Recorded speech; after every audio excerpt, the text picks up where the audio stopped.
I had every intention of writing a blog tonight, but the iPad was way too convenient and I hadn't had actually a chance to experiment with the video, so that's what I'm going to do.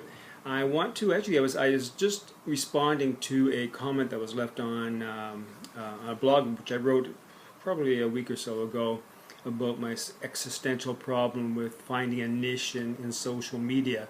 And it was very interesting to hear this person's response because they kind of, well, you always love it when they agree with you, right?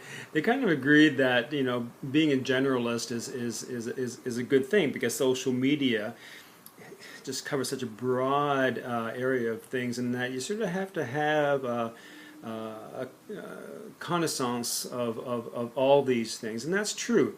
But when you read, you know, blog advice from a lot of people, they'll always say, not only blog advice, I mean, we're talking even just a basic business plan, that it's best to narrow your niche as tight as possible, as close as possible, so that you are the go-to person for that one particular thing. You know, I think perhaps with Facebook, Murray Smith, or Twitter, say Mark Schaefer, marketing, Mitch Joel. I mean, there are people that you go to for particular things, and that's great. And these people also have a very good overall knowledge of stuff.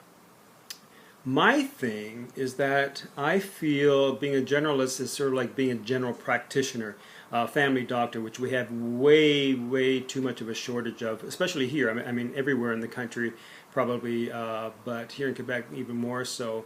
And the problem with that, of course, is that no one can really diagnose themselves. So if they're feeling ill, other than go to the emergency or go to a clinic, they'll wait till something specific happens. I mean, it gets really bad and they have no choice.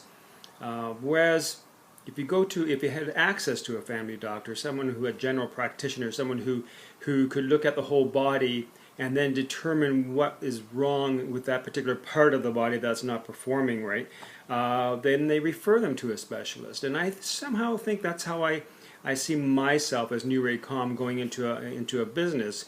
You know, you give an overview. You check here. You know, tap on the knees, check the reflexes. You know, take a deep breath, and then to say, okay, well, the parts of social media or the kind of media that you should be using for what ails you is this. And then help people navigate that huge ocean of options that they have. And I like doing that. I mean, because I come from a business background, I come from a management background, and I've managed you know, restaurants and theater companies. So I know what it's like to have no time, not have a marketing department, to do it sort of all yourself. And so I think what I really enjoy about what I do is that challenge of finding solutions and finding ways that small business people can actually get those things done. And that, I think, that takes a generalist. That takes someone who can see the whole picture. So yeah, so that's how I feel. I feel that, yes, I know I probably should, you know, find a specialty, but if I had to, I'd say my specialty is small business and finding, you know, ways for small business to benefit from social media. So that's it. My New Ray Com, social media integration. That's what I do. Anyway, thanks for helping me with this experiment with my iPad, and hopefully it turned out okay, and give me your feedback. Bye-bye.